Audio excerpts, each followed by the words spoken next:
Ma sœur a volé ma robe de mariée dans mon placard pour que sa fille puisse la porter au bal de promo, mais je ne comprends même pas pourquoi elle la voulait puisque ma fille en a déjà une maintenant. Avant de commencer, je vous demande de vous abonner à cette chaîne. C'est gratuit. Merci beaucoup. Pour vous donner le contexte, je devais épouser mon fiancé hier, mais nous avons dû reporter le mariage car son père a été diagnostiqué il y a 3 mois d'un cancer du pancréas au stade 4. Les médecins lui ont donné environ 6 à 8 mois à vivre. Mon fiancé et moi avons décidé de reporter notre mariage jusqu'à ce que son père soit suffisamment en forme pour y assister, ou, si son état s'aggrave, pour passer le plus de temps possible avec lui. Pour nous, la question ne se posait même pas, la famille passe avant tout. Nous aurions pu nous marier plus tôt, mais l'état de santé de mon futur beau-père s'est rapidement détérioré. Je travaille dans l'événementiel, et au fil des années, j'ai accumulé plusieurs robes de soirée pour différentes occasions. Je les garde toutes dans mon placard, chacune dans une housse pour les protéger. Ma robe de mariée est dans une housse blanche spéciale avec des lettres dorées où il est écrit Bridal Dream. Il est assez évident que c'est une housse de robe de mariée. La semaine dernière, Clarissa m'a appelé pour me demander si elle pouvait emprunter une de mes robes pour son bal de promo, qui a lieu ce week-end. Apparemment, ma sœur Jenny avait repoussé ses achats et, maintenant, elle manquait de temps. Je lui ai dit qu'elle pouvait bien sûr en emprunter une et de venir mardi après-midi pour voir ce que j'avais.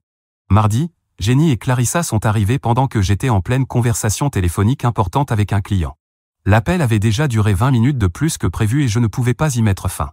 J'ai fait signe pour qu'elles montent à l'étage, dans ma chambre, pour trouver une robe qui conviendrait. Je leur faisais entièrement confiance. Elles sont venues chez moi de nombreuses fois, et je n'ai jamais eu de problème avec elles. Lorsque l'appel s'est enfin terminé, environ 30 minutes plus tard, je suis allé à la cuisine pour prendre un verre d'eau. C'est là que j'ai vu que mon chat avait réussi à renverser un sac de farine de 3 kilos qui était sur la table. Il y avait de la farine partout, sur les comptoirs, sur le sol, et des petites empreintes de pâtes partout dans la cuisine. Pendant que je gérais encore ce désastre, Jenny et Clarissa sont descendues. Clarissa tenait une housse noire et elles m'ont dit qu'elles avaient trouvé une robe. J'étais tellement occupé avec la catastrophe de la farine que je ne les ai même pas raccompagnées, je leur ai juste dit que je les verrais au bal pour les photos. Elles sont parties, et j'ai passé l'heure suivante à nettoyer la cuisine. Après avoir fini de nettoyer, je suis monté voir quelle robe Clarissa avait choisie. En entrant dans mon placard, j'ai immédiatement remarqué quelque chose d'étrange avec la housse de ma robe de mariée. Elle n'était pas complètement fermée. Je l'ai ouverte et j'ai vu que ma robe de mariée avait disparu. J'ai cherché frénétiquement dans mon placard, pensant qu'elle l'avait peut-être déplacée. Mais j'ai vite compris ce qui s'était passé. Elles avaient pris ma robe de mariée et l'avaient mise dans une housse noire pour cacher le fait qu'elles la prenaient. J'étais furieuse. J'ai immédiatement appelé Jenny, mais elle n'a pas répondu. Je lui ai envoyé un SMS, mais toujours pas de réponse. Sans réfléchir, j'ai pris mes clés et j'ai conduit jusqu'à chez elle, à environ 20 minutes de route. Quand je suis arrivé, j'ai frappé à la porte. Jenny a ouvert, surprise de me voir. Je lui ai demandé à voir la robe que Clarissa avait prise. Jenny a hésité, puis a appelé Clarissa en bas. Quand j'ai vu Clarissa porter ma robe de mariée, j'ai failli exploser. Je leur ai dit que c'était ma robe de mariée et qu'elle ne pouvait pas la porter.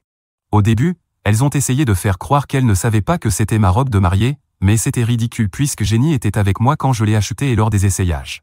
Quand elles ont compris que je ne croyais pas à leurs mensonges, elles ont changé de version. Jenny a dit que c'était la seule robe que Clarissa aimait et qu'elle pensait que ce n'était pas grave puisque le mariage avait été reporté de toute façon. Jenny a aussi affirmé qu'elle ne ressemblait pas vraiment à une robe de mariée. Ce n'est pas vrai, même si elle n'est pas traditionnelle. C'est une robe couleur champagne avec un corset en dentelle et des couches de tulle. De toute façon, la housse est un indice énorme. Elles ont aussi dit qu'elles l'auraient rendue juste après le bal. J'étais tellement en colère que je ne pouvais même plus parler. J'ai simplement tendu la main et attendu que Clarissa me rende ma robe. Clarissa a commencé à pleurer et à crier que je gâchais son bal. Elle a dit qu'elle avait déjà informé son cavalier des couleurs de la robe et qu'elle avait appelé le fleuriste pour des fleurs assorties. Cela m'a paru étrange, car elle n'avait pris la robe qu'1 heure avant que je n'arrive chez elle. Comment aurait-elle pu faire tout cela dans un laps de temps aussi court? Cela m'a fait penser que tout avait été prévu avant même qu'elle ne vienne chez moi. J'ai pris ma robe et je suis parti sans dire un mot de plus. En rentrant, Jenny a commencé à m'envoyer texto sur texto, disant que Clarissa était tellement bouleversée qu'elle ne voulait même plus aller au bal. Une partie de moi s'est demandé si j'aurais dû préciser explicitement qu'elle ne devait pas prendre la robe de mariée, mais enfin, elle était dans une housse sur laquelle il est littéralement écrit Bridal Dream. Cela aurait dû être évident qu'elle était interdite d'emprunt. J'essaie de rassembler mes idées pour parler à Jenny, mais je suis encore trop en colère. Ce qui rend la situation encore plus frustrante, c'est que j'avais prévu d'assister à la séance photo d'avant-bal de Clarissa ce week-end.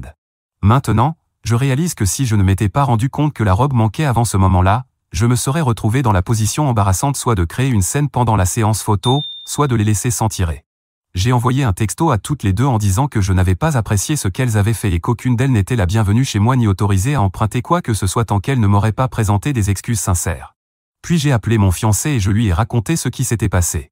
Il était furieux lui aussi, surtout parce qu'il aurait vu la robe avant notre mariage si elles avaient mis leur plan à exécution, et il est un peu superstitieux. Nous avons pris ensemble la décision que Jenny ne serait plus invitée à notre mariage. Elle a déjà un passé de comportement déplacé lors d'événements familiaux, comme le jour où elle a porté une robe en dentelle blanche au mariage de mon frère. Nous n'avons pas besoin de ce genre de drame le jour de notre mariage. Ce même soir, j'ai reçu un message de Clarissa me demandant de parler seule, sans sa mère. Le lendemain, nous avons convenu de nous voir pour un café chez moi dans l'après-midi.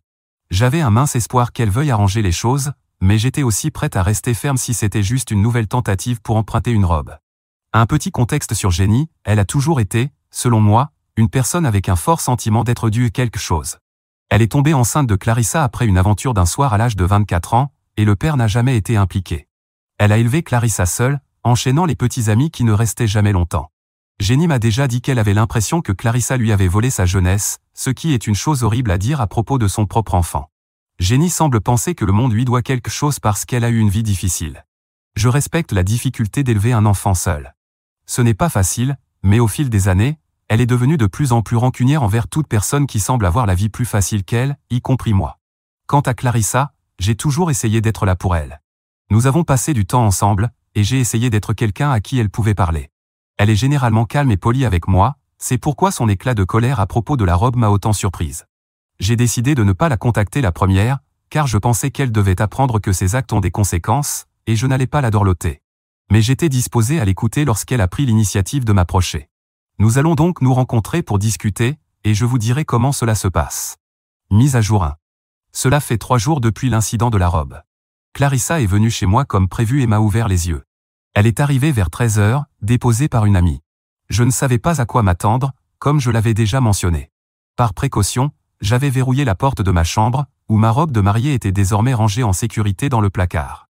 Je n'ai même pas eu le temps de m'asseoir que Clarissa a commencé à s'excuser. Elle a reconnu qu'elle avait eu tort de faire une scène et qu'elle n'aurait pas dû réagir ainsi. Je soupçonnais encore qu'il puisse s'agir d'une tentative pour m'amener à lui prêter une autre robe, mais je l'ai invitée à s'asseoir à la table de la salle à manger pour que nous puissions parler. Mais ce n'était pas ce que Clarissa voulait me dire en privé. Apparemment, Jenny avait repoussé l'achat de la robe du bal pendant des semaines. D'abord, elle avait dit à Clarissa qu'il n'y avait pas de raison d'acheter une robe si elle n'avait pas de cavalier pour le bal. Clarissa a expliqué que son cavalier, un garçon de l'école, avait attendu la dernière semaine pour l'inviter officiellement, même s'ils avaient convenu des mois plus tôt d'y aller ensemble. Jenny avait instauré cette règle selon laquelle Clarissa ne pouvait pas acheter de robe tant qu'elle n'avait pas de cavalier officiel, car cela ne servait à rien d'aller au bal seule. Une fois que le garçon l'avait officiellement invité, Jenny a alors affirmé qu'elle était trop occupée pour l'emmener faire du shopping. C'est alors que Jenny a suggéré qu'elle m'appelle pour emprunter une de mes robes. Clarissa était contrariée de ne pas pouvoir choisir sa propre robe, même avec des amis, mais elle a accepté pour éviter une dispute avec sa mère. Cela dressait déjà un tableau différent de ce que j'avais imaginé au départ. Quand elles sont venues chez moi, pendant que j'étais au téléphone avec un client, Clarissa a dit qu'elle essayait des robes pendant que Jenny en sortait d'autres de mon placard. La disposition de ma chambre est importante ici. Mes robes sont rangées dans le placard, mais le miroir en pied est dans la chambre près de la fenêtre. Clarissa essayait des robes et les regardait dans le miroir pendant que Jenny fouillait dans mon placard. D'après Clarissa, Jenny est sortie avec ma robe de mariée et la lui a montrée. Clarissa affirme qu'elle n'a pas immédiatement reconnu qu'il s'agissait de ma robe de mariée. Cette partie est crédible, car ma robe n'est pas une traditionnelle robe blanche. De loin, elle pourrait ne pas ressembler à une robe de mariée pour quelqu'un qui ne l'a jamais vue auparavant. Clarissa a admis qu'elle avait eu un léger doute dans son esprit que cela puisse être une robe de mariée, mais elle a dit qu'elle n'aurait jamais pensé que sa mère sortirait ma robe de mariée pour qu'elle l'essaie. Elle avait aussi vu la housse blanche de mariée rangée dans le placard et supposé que c'était là que se trouvait ma véritable robe de mariée, sans réaliser qu'elle l'avait sortie de cette housse. Elles ont rangé la robe dans l'une des housses noires qui traînaient dans mon placard. Ensuite, sur le chemin du retour vers chez elle, Jenny a insisté pour que Clarissa appelle immédiatement le fleuriste afin de commander un bracelet floral assorti à la robe. L'excuse de Jenny était que les fleuristes sont très occupés pendant la saison des bals et qu'il fallait passer la commande tout de suite. Cela a confirmé mon soupçon que Jenny avait tout planifié depuis le début. Elle a manipulé la situation et utilisé sa fille comme un pion. Clarissa m'a dit qu'elle n'avait réalisé que c'était ma robe de mariée que lorsque je suis arrivé chez elle pour la récupérer. Elle était confuse et bouleversée, ce qui l'a amenée à se défouler sur moi. Elle pensait qu'elle se disputait simplement avec sa mère au sujet d'une robe qui avait l'air d'être une robe de mariée, pas qu'elles avaient pris ma véritable robe de mariée, puisqu'elle croyait que la vraie était toujours dans la housse blanche. Après mon départ avec la robe, Clarissa et Jenny se sont violemment disputés. Jenny a accusé Clarissa d'avoir gâché son propre bal en faisant une scène et en ne jouant pas le jeu. Clarissa a fini par pleurer dans sa chambre presque tout l'après-midi. En me racontant cette histoire, Clarissa m'a montré qu'elle se sentait vraiment coupable et qu'elle avait été trompée sur de nombreux aspects de la situation. Mais j'ai aussi précisé que, malgré la manipulation de sa mère, elle avait eu tort de me reprocher d'avoir gâché son bal et de m'avoir crié dessus au lieu d'avoir une conversation rationnelle. Elle n'avait pas pensé à demander si la robe avait une valeur particulière, surtout avec le léger doute qu'elle avait. J'ai dit à Clarissa que j'étais déçu de sa réaction, mais que je tenais toujours à elle. J'ai bien précisé que le problème principal venait du comportement de sa mère, mais que Clarissa devait tout de même tirer une leçon de cette expérience. Je lui ai aussi dit que je ne lui prêterais plus rien pendant un certain temps et qu'elle n'aurait pas accès à mon placard pendant au moins quelques mois. Clarissa m'a répondu qu'elle comprenait parfaitement et a même ajouté que si l'une de ses amies avait fait quelque chose de similaire, elle n'aurait même pas accepté de lui parler comme je l'avais fait avec elle. Cela m'a montré qu'elle comprenait la gravité de la situation. Clarissa restait tout de même visiblement contrariée, en partie par frustration. Il était clair que Jenny ne l'emmènerait pas acheter une robe maintenant, et l'événement n'était plus qu'à quelques jours. Après réflexion, j'ai décidé de lui tendre une perche, je l'emmènerai faire du shopping moi-même. Nous sommes allés dans un centre commercial cet après-midi-là et Clarissa a trouvé une magnifique robe bleu nuit qui lui allait parfaitement. Elle correspondait aussi aux préférences florales qu'elle avait déjà communiquées au fleuriste. Cependant, j'ai précisé que ce n'était pas un cadeau. J'ai proposé de payer la robe comme un prêt, avec des conditions précises. Clarissa devrait me rembourser 75% du prix avant mon mariage reporté. Elle me verserait un quart de son salaire mensuel de son emploi à temps partiel jusqu'à remboursement complet. Elle m'aiderait également pour toutes les compositions florales de mon mariage, puisque je l'ai fait moi-même. Clarissa a accepté ces conditions avec plaisir et nous avons finalement passé un bon après-midi à faire les boutiques et à discuter. Je lui ai aussi dit que, même si sa mère n'était plus invitée à mon mariage, elle, en revanche, était toujours la bienvenue. Je lui ai expliqué que son aide pour les compositions florales ne me donnerait pas seulement un coup de main supplémentaire, cela lui offrirait aussi un moment constructif loin de sa mère. Clarissa m'a confié qu'elle allait commencer l'université dans la ville cet été, ce qui, à mon avis, sera bénéfique pour elle. Prendre de la distance avec sa mère lui donnera une certaine liberté et l'espace nécessaire pour devenir elle-même. Quant à Jenny, je n'ai pas eu de nouvelles directes de sa part, mais d'après ce que m'a dit Clarissa, elle est toujours en colère et continue de me blâmer. J'ai bien l'intention de garder mes distances avec elle pour un avenir prévisible. Mise à jour 2. J'espère que vous voulez une mise à jour de mon histoire, car il s'est passé beaucoup de choses en 3 semaines. Tout d'abord, Clarissa est allée à son bal de promo dans la robe bleu nuit que nous avions achetée, et d'après les photos que j'ai vues, elle était magnifique. Je n'ai pas assisté à la séance photo d'avant-bal comme prévu initialement. Clarissa m'a dit que Jenny avait fait tout un drame sur le fait que je n'étais pas la bienvenue après ce qui s'était passé. Cela m'allait très bien, car je n'avais pas non plus envie de voir Jenny. Clarissa vient chez moi 2 fois par semaine pour s'entraîner à faire les compositions florales pour le mariage. Elle est en réalité assez douée, et nous nous entendons bien. Cela nous a permis de parler plus ouvertement de sa relation avec sa mère.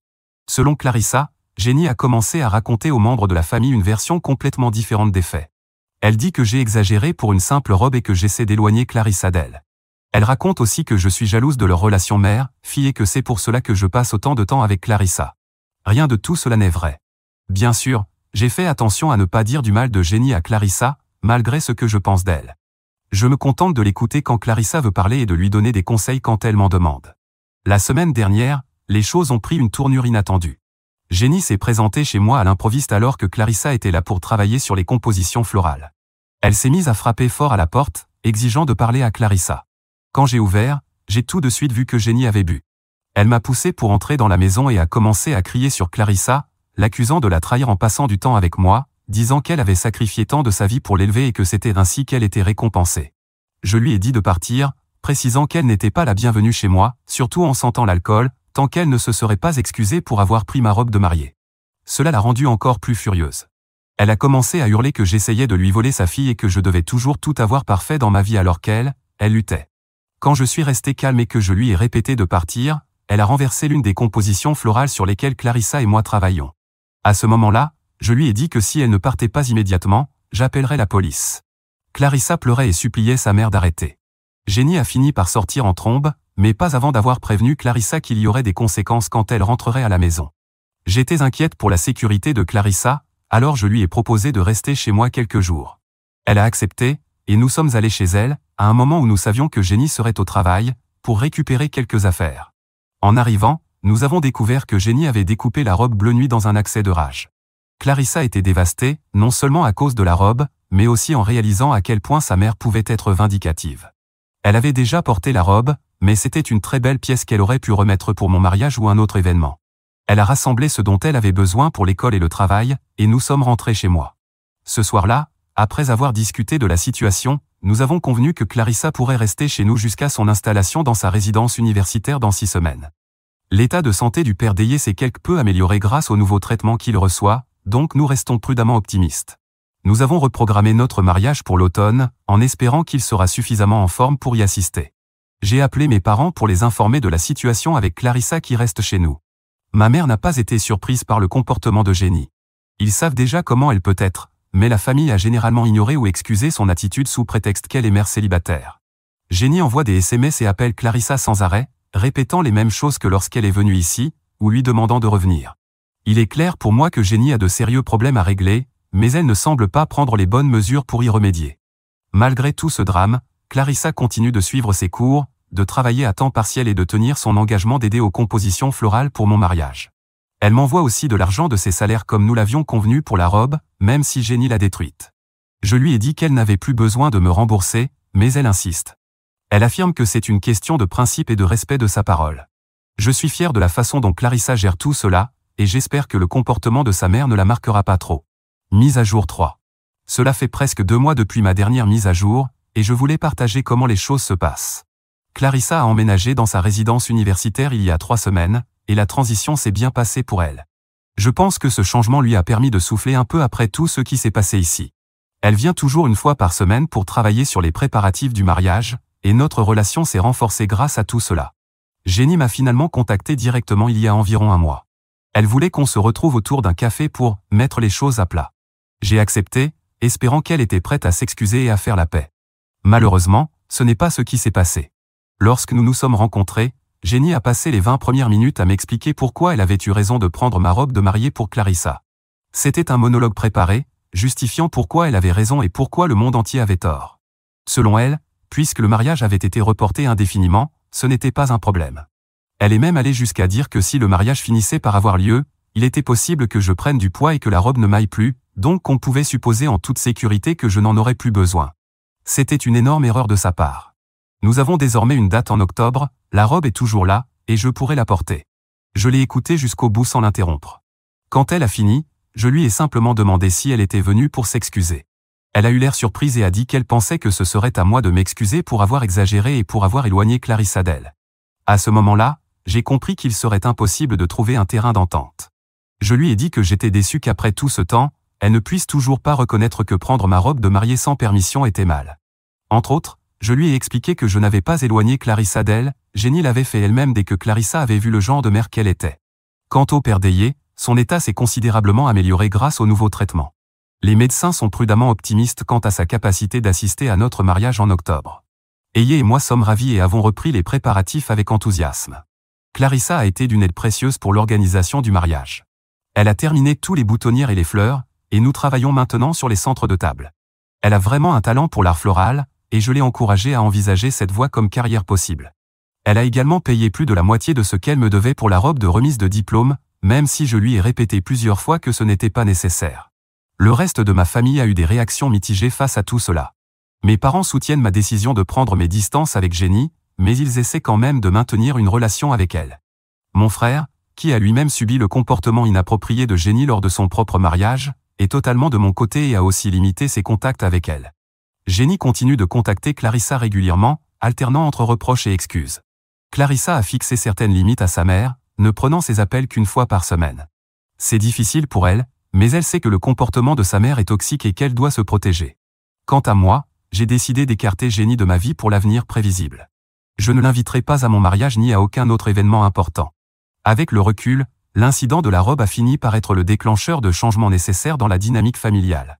Clarissa s'épanouit dans sa nouvelle indépendance, et j'ai hâte de célébrer mon mariage avec les personnes qui me soutiennent et m'aiment vraiment. Mise à jour 4. Je considère qu'il s'agit de ma dernière mise à jour, même si la vie réserve toujours des surprises. Mais pour moi, c'est une conclusion, car ces derniers mois, je me suis marié et la vie a pris un tournant loin de Jenny. Oui, pour commencer cette mise à jour, je peux dire que je suis marié. Le mariage a été un rêve, en grande partie grâce aux compositions florales de Clarissa. Les invités n'arrêtaient pas de les complimenter, et Clarissa était très fière de son travail. Elle ne prévoit pas de faire carrière dans ce domaine, mais je suis persuadé que quoi qu'elle entreprenne, elle le fera bien. Vous savez ce qu'on dit, la façon dont on fait les petites choses reflète la façon dont on fait tout. Et je pense que Clarissa possède ce souci du détail et cette persévérance qui l'aideront à réussir dans d'autres domaines. Et oui, elle a fini de payer sa robe, c'était quelque chose de personnel pour elle. Quand elle m'a remis le dernier paiement, elle m'a dit quelque chose que je n'oublierai jamais, cela prouve que je ne suis pas comme ma mère. Je n'ai pas payé la robe juste pour la payer, je l'ai fait pour montrer que je suis une meilleure personne. Le père d'Eye a assisté au mariage et est resté assis tout le long, mais vu son état, c'était compréhensible. 1 mois et demi après le mariage, il est décédé, et ce fut un choc terrible pour Eye. Honnêtement, ce fut un choc pour moi aussi. Mon beau-père était quelqu'un à qui je tenais beaucoup, et voir la douleur d'Eye m'a brisé le cœur. Un soir, après le dîner, Eye était seul dans la cuisine, en train de boire un verre d'eau, quand je suis entré. Il n'était pas heureux, mais il allait mieux que je ne l'avais vu depuis longtemps. Il m'a dit qu'il aimait penser au fait qu'il avait pu se marier avec son père présent au mariage, que cela avait tout changé. Je l'ai serré dans mes bras et je n'ai pas pu m'arrêter de pleurer pendant 20 minutes. Depuis ce jour, je le vois aller mieux, et cela me rend meilleur aussi. C'est déchirant de voir souffrir quelqu'un qu'on aime. Il n'y a pas grand-chose à dire sur Jenny. Elle n'a pas été invitée au mariage, et non, je n'ai pas pris de poids au point que ma robe ne m'aille plus, comme elle l'avait prédit. Elle a également cessé d'ennuyer Clarissa avec des messages et des tentatives de contact. D'après ce que je sais, Clarissa en est heureuse. Je sais ce que c'est que de vivre avec quelqu'un comme Jenny, même si ce n'est pas ma mère, j'ai partagé ma vie avec elle en tant que sœur pendant longtemps. Je comprends donc à quel point il est libérateur de s'éloigner de ce genre de personnes. Je ne sais pas ce que Clarissa fera à partir de maintenant. Peut-être que cette nouvelle réalité est grisante pour elle et qu'elle ne voudra pas revenir en arrière. Ou peut-être que cette distance fera réaliser à Jenny ce qu'elle a fait et la conduira à changer. Je ne sais pas, c'est quelque chose qu'elles devront régler elles-mêmes. Quant à moi, j'aime ma vie sans Jenny. Je veux conclure en disant merci pour tous les commentaires que vous avez faits.